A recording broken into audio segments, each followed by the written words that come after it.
You may like Baker Mayfield, you may dislike Baker Mayfield, but with the year he's been having, can we at least agree to just to be happy for him? Just for today.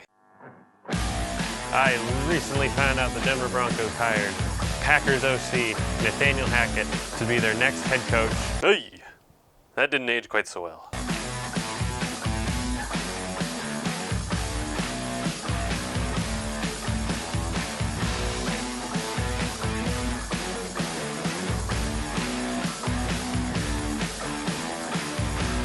But come on, take the field goal, take the point. Win the game. Oh, you have to act. See you all later. Welcome to Roughing the Passer, the show where I talk football, miscellaneous stuff, and mostly football. I'm your host, Sam Ruffing, and I have been away for way too long. I do sincerely apologize to those who have been wondering where I am. I have been experiencing technical issues with my editing software. So, I didn't, get a new editing software, and I haven't found a way to fix it, so I just decided not to record for 2 months, which probably isn't the best, and I feel a little bad, but here we are.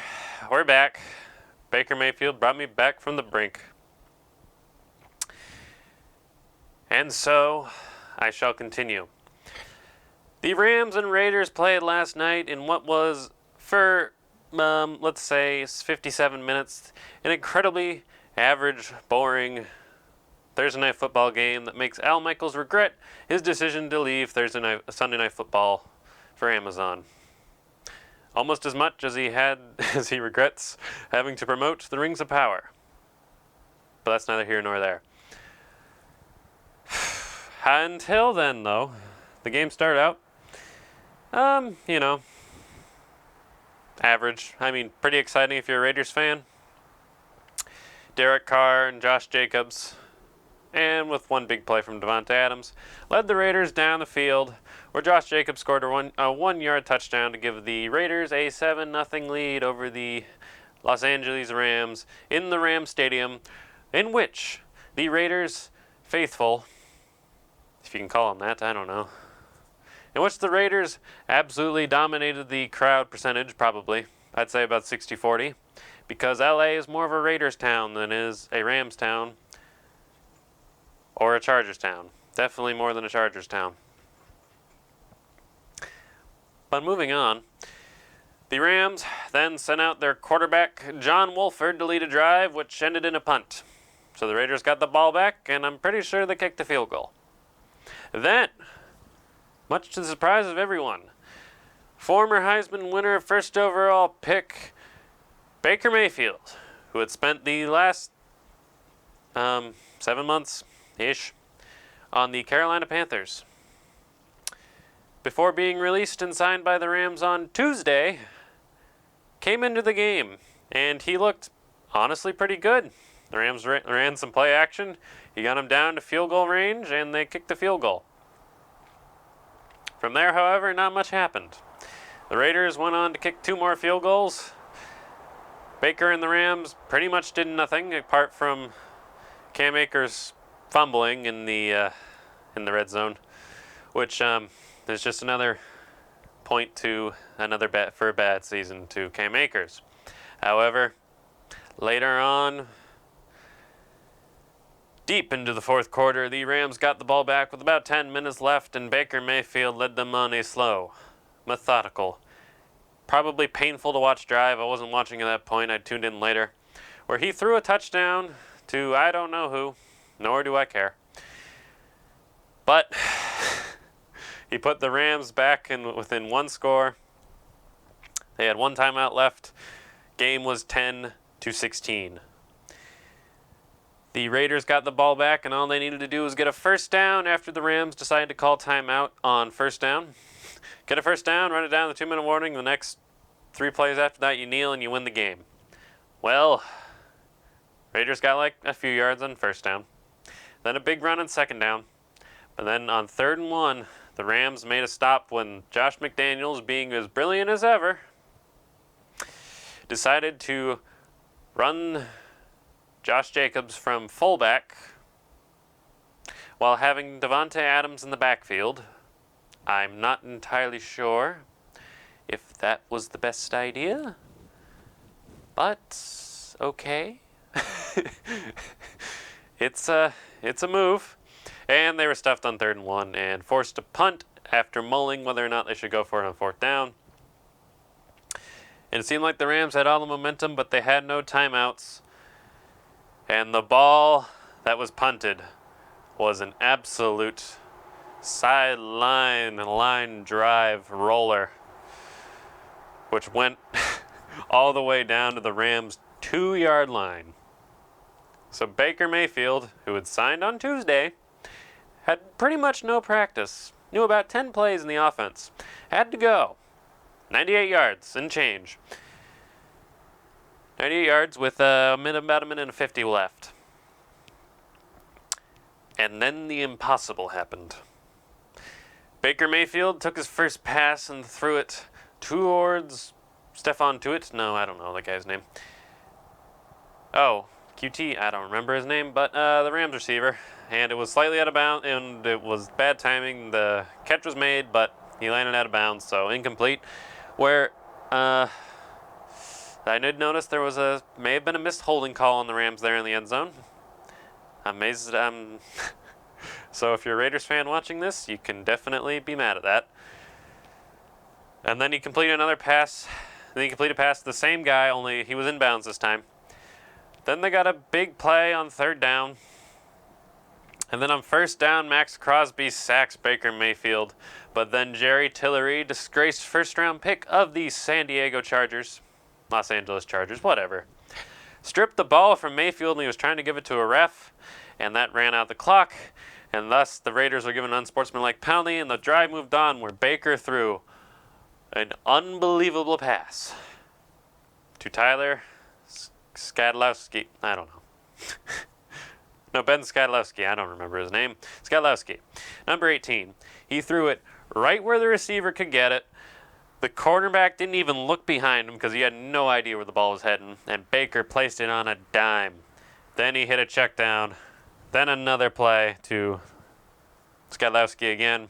And then on 1st and 10 with about 12 seconds left, he hits Van Jefferson on a streak route to win the game for the Rams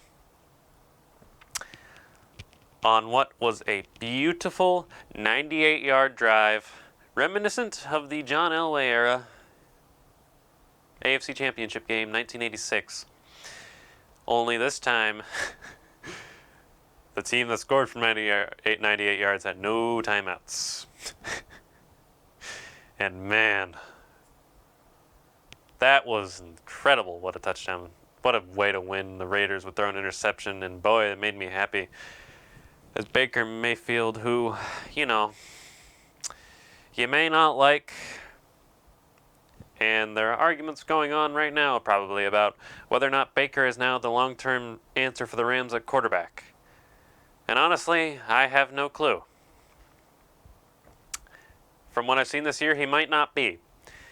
However, Sean McVay didn't make him look good out there. And he has that swagger. He certainly has that swagger, but sometimes we don't need to have an informed opinion at this moment on whether or not Baker will succeed. It's really, at this point, it's really just marketing at this point to be like, I was right on Baker either way.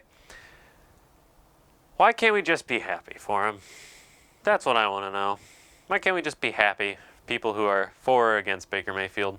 He led a 13-point comeback against the Raiders with 3 minutes left, just like Tom Brady did against the Saints on Sunday night.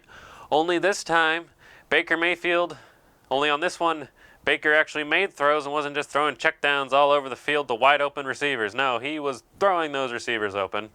And he hit a streak route, not just some running back on a checkdown who ran it in for him.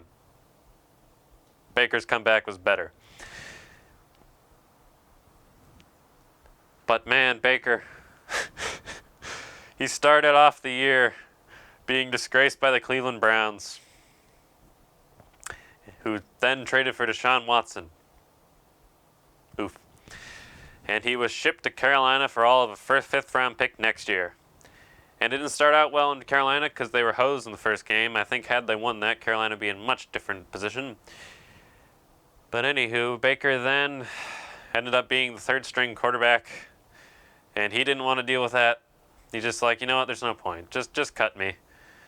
And so the Panthers waived him, and no team put a waiver on him except the LA Rams and Sean McVay, who is an absolute genius.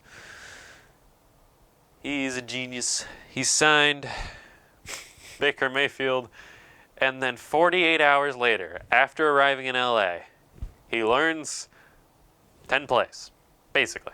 Just a bunch of play action. Go out there, play your hero ball. After he's had a year with 6 touchdowns, 6 interceptions, a horrific passer rating. Doing nothing in Carolina, only has 1 win.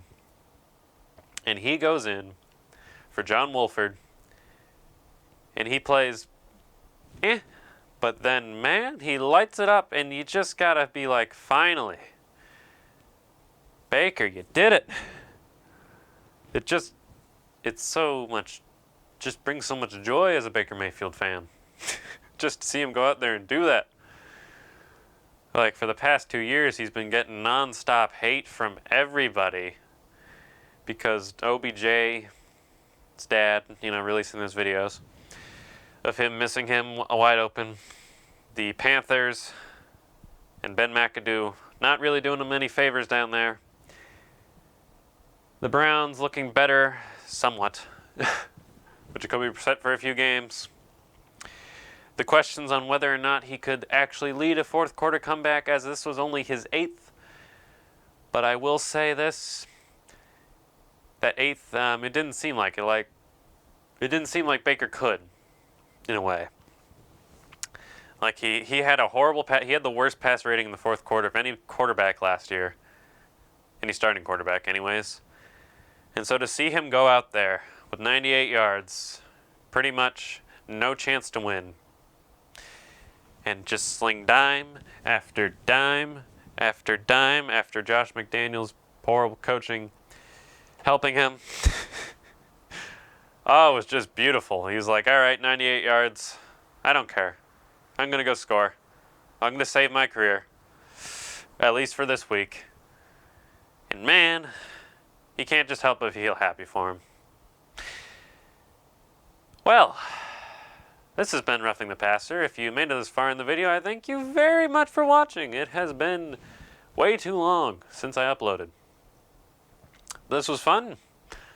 I will see you again in the future, probably discussing how horrific the Denver Broncos are, and especially Nathaniel Hackett. But I thank you very, very much for watching, and I will see you later. Make sure you hit the subscribe button if you would like. And if you would also like, you can hit the like button. Share this with your friends and family. I don't care.